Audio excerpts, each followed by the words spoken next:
Hi friends, welcome to my channel. எடுத்ததுமே evening snacks தாங்க காட்டுறேன். இது ரொம்ப சூப்பராக இருந்துச்சு. இது கோதுமை மாவில் தான் செஞ்சுருந்தேன். உள்ள வந்து சேமியா வச்சுருந்தேன்.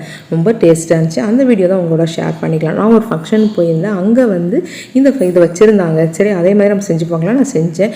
அதுக்கு வந்து ஒரு பேன் வச்சுட்டு 2 ஸ்பூன் எண்ணெய் போட்டுட்டு தாளிப்புக்கு கிராம்பு மட்டும் 3 போட்டேன். 5 மீடியம் சைஸ் வெங்காயத்தை சாப்பரில் போட்டு சாப் பண்ணி வச்சுருந்தேன். அதை போட்டு நல்லா வதக்குங்க. அது நல்லா லோ ஃப்ளேமில் இருக்கும்போதே அதுக்குள்ளே நம்ம இஞ்சி பூண்டு துருவி எடுத்துக்கலாம். இஞ்சி பூண்டு பேஸ்ட்டாக போகிறத விட இதை மாதிரி துருவி சேர்க்கும்போது நல்லாவே இருக்கும் ஃப்ரெண்ட்ஸ். கொஞ்சமாக இஞ்சி 4 பல்லு பூண்டை இதை மாதிரி நான் துருவி எடுத்துட்டு அதையும் அதில் சேர்த்துட்டு கொஞ்சம் வதக்குங்க. கொஞ்சம் வதங்கிறதுக்குள்ளே நம்ம ஒரு நார்மல் சைஸு தக்காளி நான் வந்து பொடியாக கட் பண்ணி வச்சுருந்தேன். அதையும் அதில் சேர்த்து நல்லா வதக்குங்க. அது நல்லா கொஞ்சம் குத்தி விட்டால் தான் நமக்கு அது கொஞ்சம் இதுவாக இருக்கும் இல்லையா, அந்த சாறு இறங்குற அளவு கொஞ்சம் கருவேப்பிலையை போட்டுட்டு நல்லா சுருளை வதக்குங்க.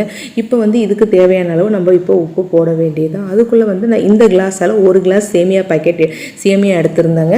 அதால் இப்போ நான் 1.5 கிளாஸ் தண்ணி வைக்கிறேன். இப்போது அந்த 1.5 கிளாஸ் தண்ணி வச்சதும் இப்போ வந்து தண்ணி நல்லா கொதிக்க ஆரம்பிக்கும். அந்த சமயம் நம்ம வந்து கொஞ்சமாக மஞ்சள் பொடி, இந்த காரத்துக்கு தனி மிளகாய் தூள் தான் நான் போட்டேன். அது கொஞ்சம் கலராக இருக்கட்டும்னு சொல்லிட்டு கொஞ்சம் காஷ்மீரி மிளகாத்தூளும் 1 ஸ்பூன் போட்டுட்டு கொஞ்சம் கொத்தமல்லி தூள், தேவையான அளவு உப்பு போட்டு நம்ம நல்லா கொதிக்க விட வேண்டியதான் ஃப்ரெண்ட்ஸ். கொதிக்கும் போது நல்லா வாசனையாகவே இருக்கும்.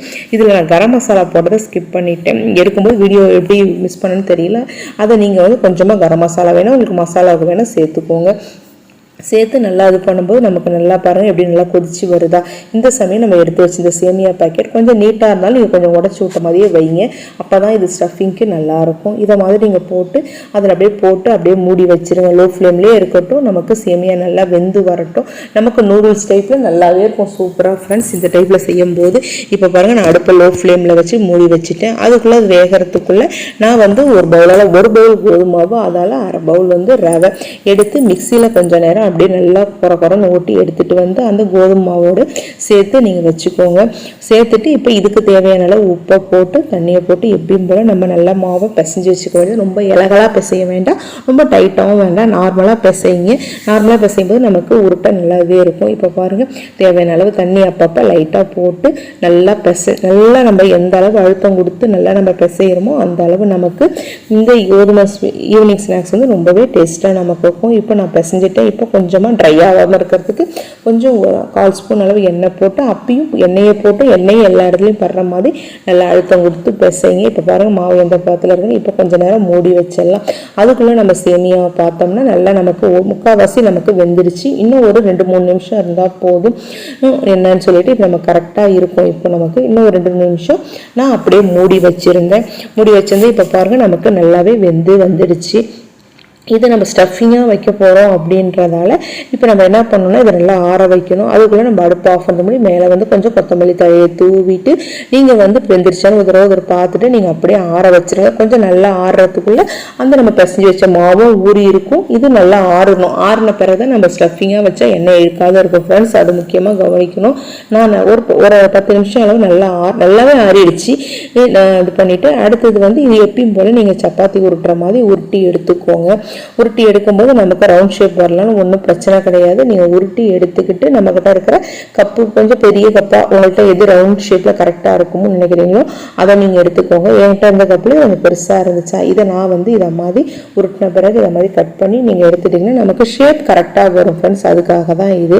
கோதுமை மாவில் செய்யும்போது ரொம்ப ஹெல்த்தியாகவும் இருக்கும். ஆனால் நான் ஃபங்க்ஷனில் சாப்பிட்டது மைதா மாவில் செஞ்சுருந்தாங்க. நான் கோதுமை மாவில் செய்யலான்னு சொல்லிட்டு தான் பசங்க ஸ்கூல்ட்டு வரும்போது ஈவினிங் ஸ்நாக்ஸாக கொடுக்கலாம் அப்படின்னு சொல்லிட்டு தான் இதை நான் செஞ்சுருந்தேன்.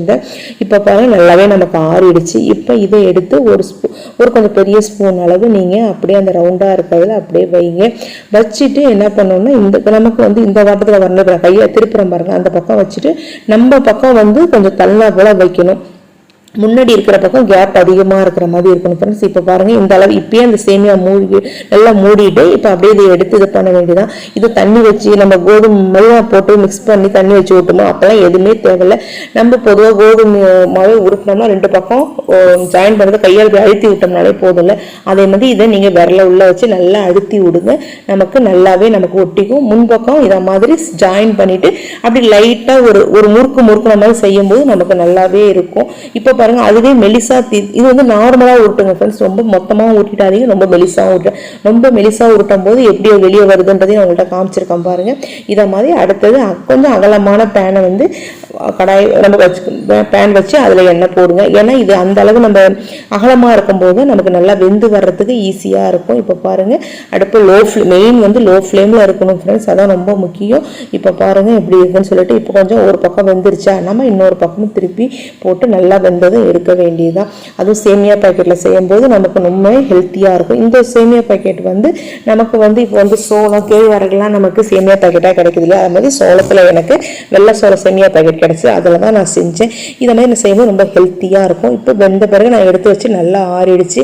இப்போ பாருங்கள் கட் பண்ண பிறகு எப்படி இருக்குன்னு பாருங்கள் ஃப்ரெண்ட்ஸ். நான் ஃபங்க்ஷனில் சாப்பிடும்போது இதை மாதிரி கட் பண்ணது தான் ஒருத்தவங்களுக்கு ஒரு பீஸ் வச்சுருந்தேன். இது சூப்பராக நமக்கு ஈவினிங் ஸ்நாக்ஸ் ரெடியாக இருக்குது ஃப்ரெண்ட்ஸ். நீங்கள் செஞ்சு பார்த்துட்டு எப்படி இருக்குன்னு மறக்காமல் கமெண்ட் பண்ணுங்கள் ஃப்ரெண்ட்ஸ்.